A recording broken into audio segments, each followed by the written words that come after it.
இன்று அமைச்சர் பொன்முடி அவர்கள் மீதான தண்டனை அறிவிக்கப்பட்டிருக்கிறது.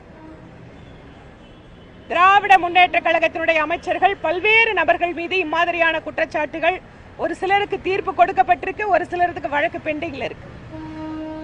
இதற்கு முன்பாக செந்தில் பாலாஜி அவர்கள் சிறைக்கு சென்ற போது இந்த அரசு அவரை அமைச்சர் பதவியிலிருந்து நீக்காமல் இலாக்கா இல்லாத அமைச்சராக இன்று வரை தொடர செய்து கொண்டிருக்கிறது. இது மிகப்பெரிய ஒரு அவமானம்.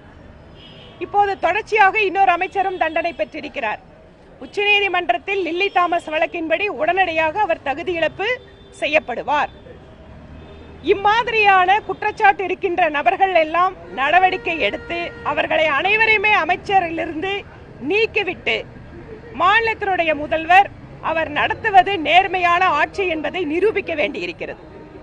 பாரதிய ஜனதா கட்சி பல்வேறு சந்தர்ப்பங்களில் திராவிட முன்னேற்ற கழகத்தினுடைய பல்வேறு முக்கிய தலைவர்கள், அமைச்சர்கள், நிர்வாகிகள், ஏன் முக்கியமாக குடும்பத்தின் மிக ரொம்ப பவர்ஃபுல்லான ஒரு குடும்ப பின்னணி இருக்கக்கூடியவங்களும் எப்படியெல்லாம் ஊழலில் ஈடுபட்டு கொண்டிருக்கிறார்கள் என்பதை நாங்கள் சொல்லிக்கொண்டே இருக்கிறோம்.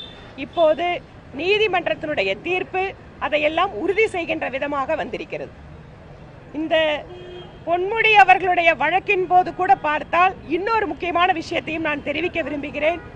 அவர் மீதான வழக்கு விழுப்புரம் மாவட்ட நீதிமன்றத்தில் நடைபெற்றுக் கொண்டிருந்தது. அதை ஒரு நீதிமன்ற உத்தரவின் போது அட்மினிஸ்ட்ரேட்டிவ் ஆர்டர் வாயிலாக, அதாவது அவர் வேற கோர்ட்டுக்கு மாத்தணும்னு கேட்கல, இல்ல வேற யாரும் மனு பண்ணி இந்த விழுப்புரத்திலிருந்து இன்னொரு நீதிமன்றத்துக்கு மாத்தணும்னு யாரும் மனு போடல. ஆனால் அப்போது உயர்நீதிமன்றத்தில் பொறுப்பில் இருந்தவர்கள் அந்த வழக்கை விழுப்புரத்திலிருந்து வேலூருக்கு மாற்றி அந்த விசாரணை கூட அந்த மாவட்ட நீதிபதி ஓய்வு பெறக்கூடிய 1 மாத காலத்திற்குள்ளாக விசாரித்து முடித்து அவர் விடுதலை செய்யப்பட்டிருக்கிறார். இது என்ன மாதிரி காட்டுதுன்னா, அமைச்சர்கள் ஊழல் குற்றச்சாட்டுகளில் அல்லது எம்எல்ஏக்கள், எம்பிக்கள் ஈடுபட்டு தண்டனை பெறுவது ஒரு புறம், இன்னொரு புறம் இவர்களுக்கு உதவுகின்ற நீதித்துறையில் இருக்கின்ற நபர்கள் மீதும் நடவடிக்கை பாய வேண்டும். இந்த வழக்கு அதற்கு மிகச்சிறந்த உதாரணமாக இருக்கிறது. ஏனென்று கேட்டால், சூமோட்டோ அட்மினிஸ்ட்ரேட்டிவ் ஆர்டர் மூலமா விழுப்புரம் கோர்ட்டிலிருந்து வேலூர் கோர்ட்டுக்கு இந்த வழக்கை மாற்றி இந்த வழக்கிலிருந்து குற்றவாளிகளை விடுதலை செய்ய வைத்திருக்கிறார்கள்.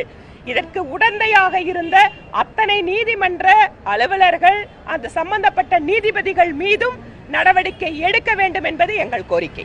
இன்றைய தினம் கோவையில் பார்த்தீங்கன்னா முன்னாள் அமைச்சர் பொங்கலூர் பழனிசாமி மகன் பைந்தமிழ் பாரி வீட்டில் கர்நாடகா போலீசார் சோதனை நடத்திட்டு வராங்க. அது குவாரிகள், கர்நாடகாவில் இயங்கக்கூடிய குவாரிகள் சட்ட விதிமீறல்கள் தொடர்பான இந்த ரைடு நடந்துட்டு, இது எப்படி பார்க்குறீங்க? இல்ல, திராவிட முன்னேற்ற கழகம் ஊழலின் மறுவடிவம், அதிகார துஷ்பிரயோகத்தை தங்களுடைய சுயலாபத்திற்காக பயன்படுத்துகிறார்கள் என்பது இன்று நேற்றல்ல, பன்னெடுங்காலமாக திராவிட முன்னேற்ற கழகத்திற்கு இருக்கின்ற குணாதிசயம். அது திரும்ப திரும்ப திரும்ப இப்போதுதான் அது நிரூபிக்கப்படுவதற்கு ஒரு நல்ல வாய்ப்புகள் கிடைத்துக் கொண்டிருக்கிறது. மத்தியில ஒரு நேர்மையான நிர்வாகம் நடைபெறுகிறது. நீதித்துறையில நல்ல நபர்கள், எதற்கும் பயமில்லாத நபர்கள் எல்லாம் இருக்கின்ற பொழுது நல்ல தீர்ப்புகள் எல்லாம் கிடைத்துக் கொண்டிருக்கிறது. இதையெல்லாம் என்ன சொல்கிறது என்றால், திராவிட முன்னேற்ற கழகம் என்றாலே லஞ்சம், ஊழல், துஷ்பிரயோகம். இப்போ இந்த சிபிசிஎல் நிறுவனத்திலிருந்து கசிந்த எண்ணெய் காரணமாக அந்த எண்ணூர் துறைமுகம் முழுவதும் பாதிக்கப்பட்டிருந்தது. பேரிடர் காலங்களில் இது போன்ற ஏற்படுவதை நம்ம தவிர்க்க முடியாது என்ற போதும் அது முதற்கட்டமாக பார்த்தீங்கன்னா மீனவர்கள் உள்ளிட்டவங்க அதை அகற்றியிருக்காங்க. அது அந்த சம்பந்தப்பட்ட நிறுவனம் மீதும் இது சம்பந்தமாக நடவடிக்கை எடுக்காத அதிகாரிகள் மீதும் கடுமையான நடவடிக்கை எடுக்கணும்னு சொல்லி பல்வேறு தரப்பினர். நிச்சயமா நாங்க பாதிக்கப்பட்ட மக்களோடு நாங்கள் இருக்கிறோம்.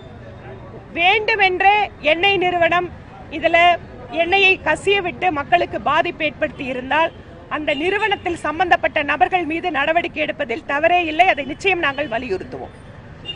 மக்களுடைய பாதுகாப்பு என்பது மிக மிக முக்கியமானது.